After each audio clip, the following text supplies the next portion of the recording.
So now I should have made this video before the last one, but hopefully you still enjoy. We have here 3 light dependent resistors. I'm probably not going to use this one at all, but that's the 5506, the 5528, and the 5549. So they have a resistance based on light, but for a given light, this one has the lowest amount of resistance. That's why the LED is brighter. We're just using it as a resistor. We're using 220 ohms as a fixed resistor because if we get it bright enough, this will get close to 0 volts, and so it'll become like a piece of wire. We need at least 220 ohms of resistance to protect this LED right there from 5 volts.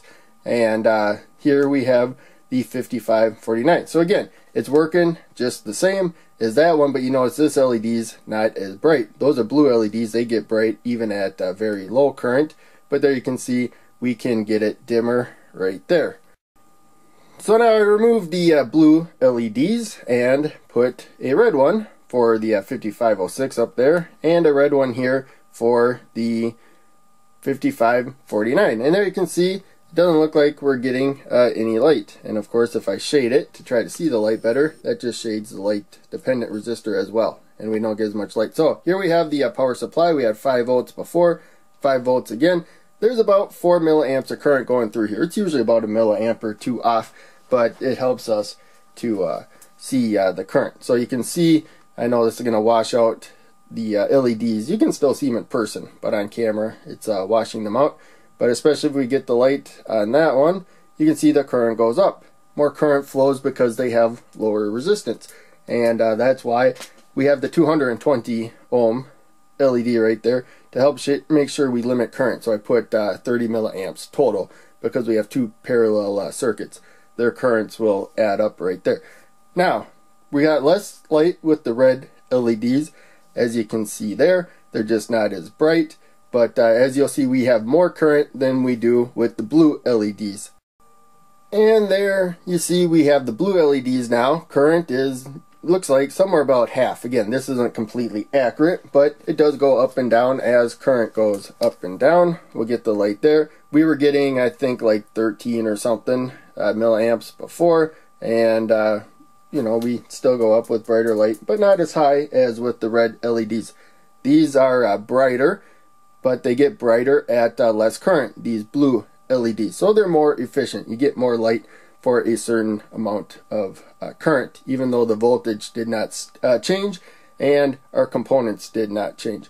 But again, the main thing influencing the current in this circuit is the light dependent resistor. So you could just use it as a variable resistor like this if you want to. So that's really about it. This would be a video for people pretty much completely new to electronics. This is pretty simple stuff, but important you understand it later on when you have circuits. So I'll remind you, when it comes to LEDs, you have to put them in the right way. I'm going to put it in backwards now. This is not how you wire it. You can see it does not light up, no matter how much light.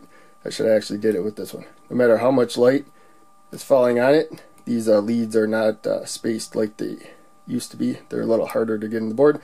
But there you can see I got it backwards. It's not lighting up. You want the long lead, the anode, towards the more positive side of the circuit. The short lead, the cathode, towards the more negative side of the circuit. They're polarized. They're diodes. That's what LED stands for, light emitting diode. They have to be inserted in the right way for them to light up. Actually, yeah, before I quit, this may be why, if everything looks like it's wired properly, I actually had a, before I filmed the video, the resistor and the light dependent resistor up there were off one row, and I was trying to figure out why that wasn't lighting up. That's why I had to get them on the right row. But these are wired properly. That LED is not lit up. If you have LEDs that aren't lit up but everything else looks like they are wired properly, good chance it is backwards. You can't really tell they're backwards until you turn it around. You could also test with the meter or something if you remove power, but for the most part, just turn it around. That's probably all that you have to do. So, hope you enjoyed. Make sure you check out one of the other videos I posted to the screen, and check out the links down below. They all help out a lot. I'll see you in the next video.